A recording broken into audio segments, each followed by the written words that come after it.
Kevin Jackson Radio Show. Welcome, everybody. Kevin Jackson here. It's a Kevin Jackson Show. Tick-tock. I don't have to tell you what that is, right? That's a clock. That clock is ticking on every single one of us. And that's been the theme of the show today. The fact that the clock is ticking. Every day we wake up, we fight a battle. And we can waste our time or we can spend our time on things that we want to do in pursuit of something bigger, something better. And right now, we're wasting time. And the reason why we're wasting time is we don't nip things in the bud. I've complained about this with the Republican Party for the better part of a decade, saying, why do you guys not go to the source of the issue? People are lying about the Republican Party and what it has done in the history of this country. Democrats have usurped what the Republican Party did in freeing blacks and have taken it over and carry the mantle of being the party of freedom for black people when it's quite the opposite. Not only did Democrats enslave blacks back in the middle 1800s and prior, they continue to. And the way they do it today is much more ruthless and much more sinister because it's buried in all of their legislation and the things that they do. They pretend to help. And it's a shame that we allow it to happen, because if we didn't, we would be so much better off as human beings and citizens of the United States, because we wouldn't be fighting this daily scourge of moronism. Is that the word I want to use? I mean, we fight lunatics every single day over nonsensical issues. It floors me what we end up talking about. I want to talk about a message from Kathy, a lady that met me at an anniversary party in Hermann, Missouri. And she listens to me on another show that I'm a guest on every week. And she writes, "This is my gripe for blacks. Where is the outrage by the black community for the depiction of blacks as violent, ignorant, immoral, father-denying males, immoral, stupid, slovenly, crude females on all of these talk shows and judge shows? Why is Black Lives Matter and the NAACP and others who want to discuss race all the time not in a rage about that?" And she's exactly right. Go look at one of these talk shows and you see the craziest. The reason why when people talk about a dude having 12, kids by 7 different women, and they're talking about Ray Ray, is because that's what's depicted. That same thing happens in the white community, not to maybe to the extent of blacks, but we talk about it in the black community because we see these crazy women who go on TV and it's, you are not the father, you are not the father. They'll bring 6 guys in to determine paternity over 1 child. Or they'll have 3 children and it turns out that the dude is not the father of any of them. I mean, these are the shows we have. So, Kathy, you nailed it. And this is the outrage that I discuss all the time. These are the things that drive me crazy in the black community because I don't want my kids thought of that way. By the way, they're nowhere close.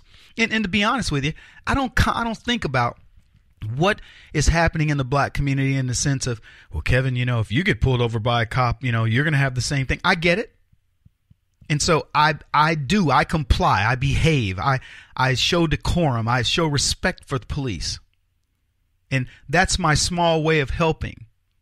Because in the big scheme of things, what am I, one guy, going to do to change that other than what I'm already doing? So I can do no more. I can only do what I'm doing here to make people understand that I don't think that way, and then I live it. I live my behavior. Practice what I preach, I guess would be the best way to put it. So what's wrong, with the world when we can't get other people to understand that, actions speak louder than words? Remember, I was telling you guys, we did a show on truisms. Actions speak louder than words. And so I get up every morning, and let me tell you, my biggest frustration in life is I want to enjoy it. Now, the only way I've been able to enjoy life, I mean, I'm not talking about, kids and family and things like this. I'm talking about outside of that. How do you explore your inner you? What do you want to do? I mean, unless you like living vicariously through the National Geographic Channel or something, don't you want to go live life instead of watching it? I know I do.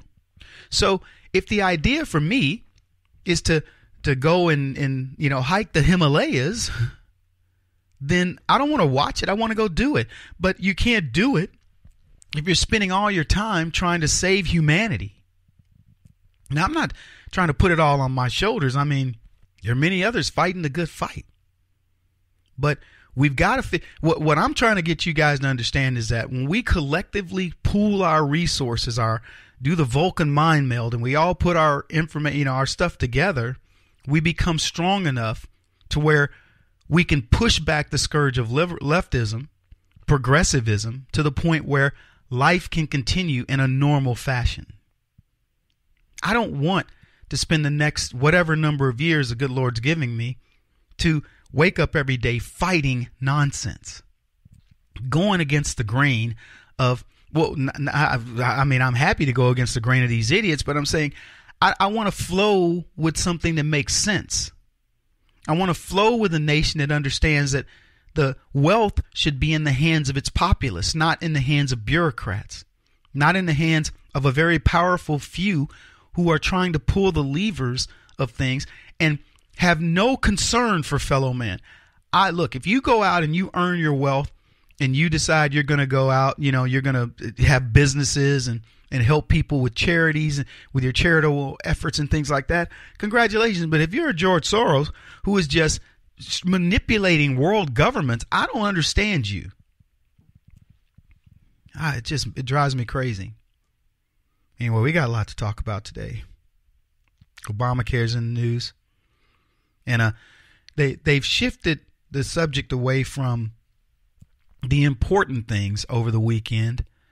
And, John Conyers, Hillary Clinton's tied to the Russians, Obama's complicit nature with them, the DNC, Podesta, and a host of other things. They aren't talking about this amazing economy and things like this because they're wanting to shift the subject away.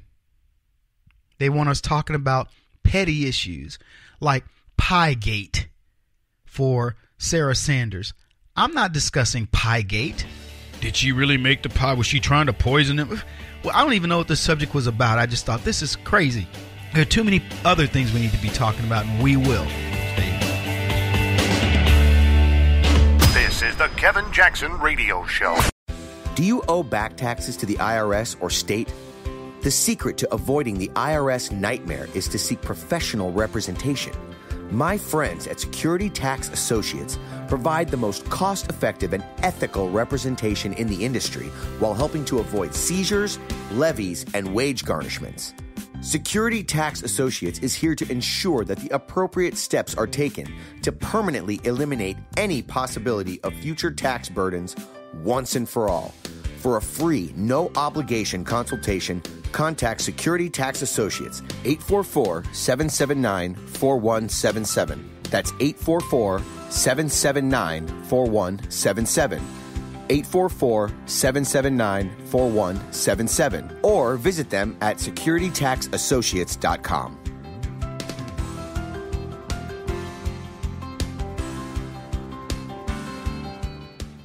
Beth Cook Moranville, author of Closer Than Your Breath, a book of hope. Hope, that wonderful, wonderful four-letter word that you may feel completely out of. I wrote this book to give you great hope. It's not too late. If fetal position is an all too familiar place for you, I understand.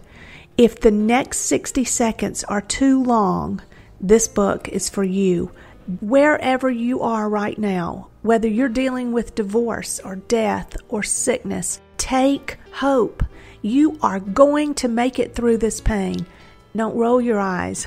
I've walked this road and I know it. The best is yet to come. Closer Than Your Breath, a book of hope from author and speaker Beth Cook Moranville, can be found on Amazon.com or Kindle.com. For more information, visit closerthanyourBreath.com or on Facebook at Closer Than Your Breath.